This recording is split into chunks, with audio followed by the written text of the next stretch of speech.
Hello and welcome to Verbal to Visual. Today we're going to explore a question that comes up for many sketchnoters at some point in their visual note-taking journey. The question of whether to stick with analog tools like notebooks and pens or go digital with a tablet and stylus. But it won't just be me exploring these ideas today. I'm actually going to share a clip from a long podcast interview that I did with a good friend of mine on The George Mahaly Show. I will link to that full conversation below, and I hope you enjoy this excerpt from it. Analog, if we would call it that, because like you were just talking about notebook, I've got one right here, and I love it. I love if I'm ever meeting with someone, it's always pen and paper. And sketchnoting, the way that you do it, is also predominantly paper and marker. Right? You love your markers? I love the markers for when I'm making videos for other people. For myself, I love pen and paper also. Yeah. So why is it that have you always just kind of gravitated towards more like paper and either marker and pen versus an iPad or something else digital?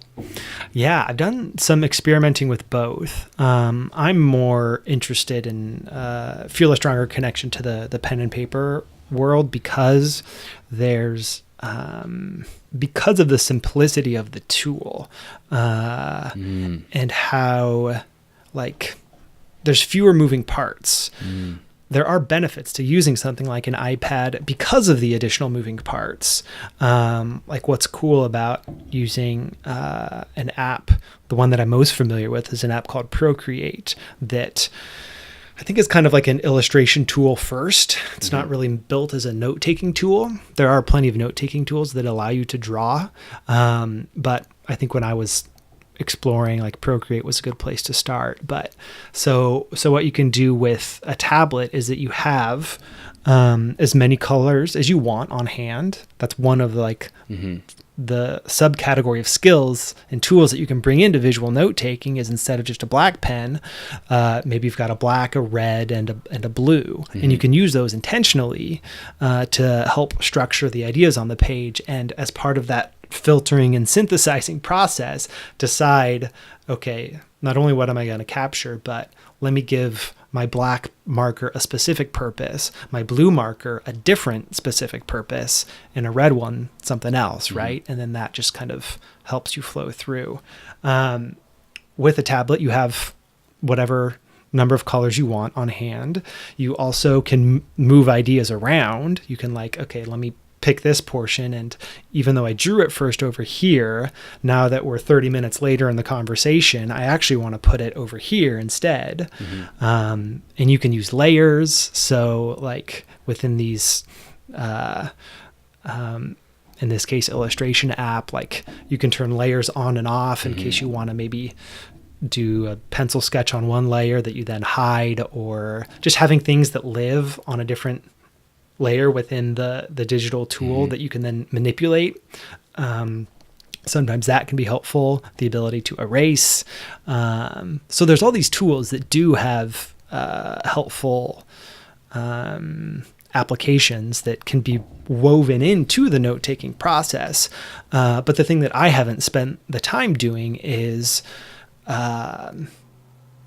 learning how to use all of those quick enough so that they are actually an aid to the note-taking process as opposed to a barrier to getting things down.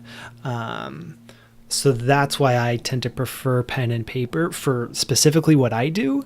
But the digital tools are powerful, and particularly with the Apple Pencil, they're getting closer and closer to the feel of writing with pen and paper. But so far, at least, it's not close enough for most of the things that I do.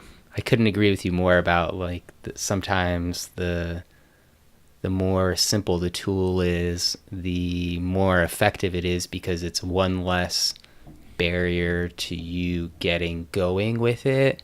Because okay, I'm headed off to the coffee shop. All right, I've got my iPad. Oh, do I have my iPad charger? Oh wait, I have the cable, but I don't have the plug. Okay, let me get that plug adapter. damn it, where's the pencil? I can't find the pencil. Versus like you pick up a pen and you pick up a piece of paper and you're like, all right, I got it. Or if you forget your pen and paper, you go to the coffee shop, you can ask them for a piece of like receipt paper and a pen. They got it. You know, you're set. It's tricky. Technology is enabling, but then it's also sometimes problematic. Yeah. As I know very well. Yeah. I find too that in some ways just the simple aspect of screen time too is a thing.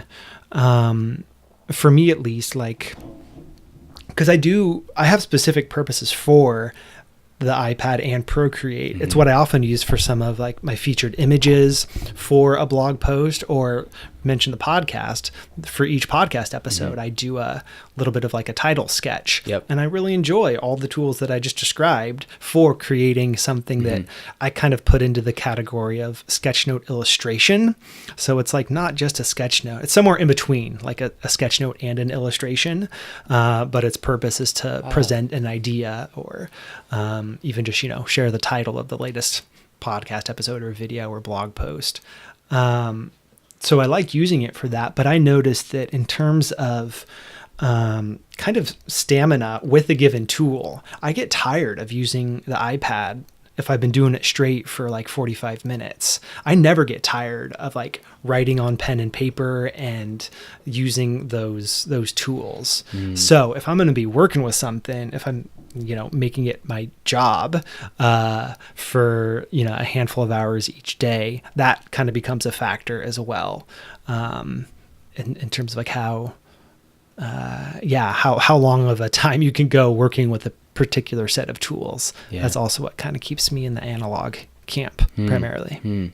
I hope you enjoyed that piece of our conversation. These, of course, are not all of the dynamics involved when considering this question between analog versus digital sketchnoting, but I do hope that they might help you decide which approach might be best for you right now, because there is no definitive this is better than that. It is very much dependent on your preferences, your style, the context surrounding your note-taking, and your ultimate goals. So I encourage you to continue leaning into the materials that you find to be the most useful. For a deeper dive into how you might use tools like these, then check out the sketchnoting courses available at verbaltovisual.com. Links down below. There you will also find a link to my full conversation with George. It is a long one, about 2.5 hours in total, but I will mention that I've also been sharing a few clips over on my podcast, The Doug Neill Show, a few of the highlights that relate to building a creative career, which is what my podcast focuses on. And next week, I'll actually be sharing another clip in this format here at Verbal to Visual. That one will be about my personal journey that led me to becoming a sketchnote educator.